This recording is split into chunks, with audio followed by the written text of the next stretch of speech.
Hey guys, today we're going to be talking about self-care. Is it selfish, and pretty much why it's so important that you take care of yourself and pay attention to different things that your body's trying to tell you. Let's get to it. It's very important to pay attention to the signals that your body gives you.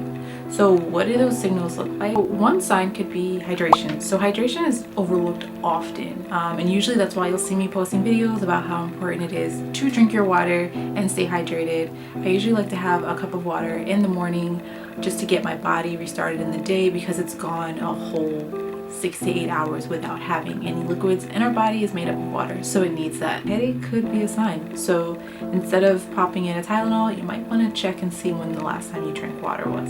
Aches and pains can be signs of stress in the body. So sometimes if you are going through a very stressful time, COVID, anything, any kind of stress can trigger your body to have aches and pains. We do carry stress in our bodies. I know for me it does happen in my neck, and that's how, just paying attention to that, I can say, okay, I'm stressed. Those signs can definitely help you know what's going on with your body and why it's happening. 2, slowing down is not a sign of weakness. It's actually strength, and it's going to help you to actually know what signs are going on with your body so that you can help yourself and also help other people around you. In this society, we have this narrative where if you're not working, if you're not hustling, then what are you doing? Or if you haven't accomplished their goals, what are you doing?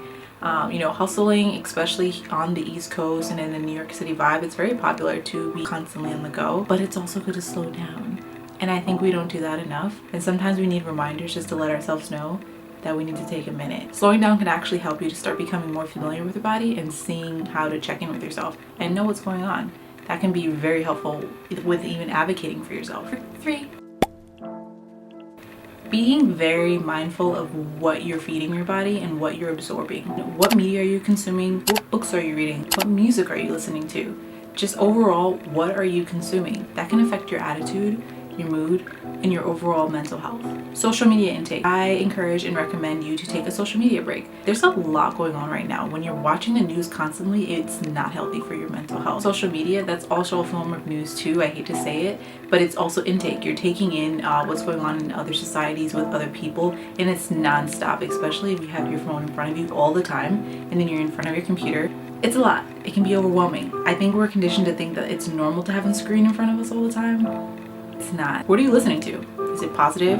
I like to listen to a lot of podcasts or read a lot of articles. Positive intake can be great, especially if you're reading something. It can be kind of a slow way to take in news versus reading it constantly on your phone or a television. That can be a little much. The same way that you filter that blue light with the blue light glasses, filter what's going inside of your mind. Alright guys, so those are just 3 of the many tips that are super helpful when it comes to self-care and being mindful of the different signals that your body gives you when it needs help, when it needs to slow down, or when it needs to take a break. And I think it's super helpful that we're taking care of ourselves, especially in a time like this. I'll see you guys next time.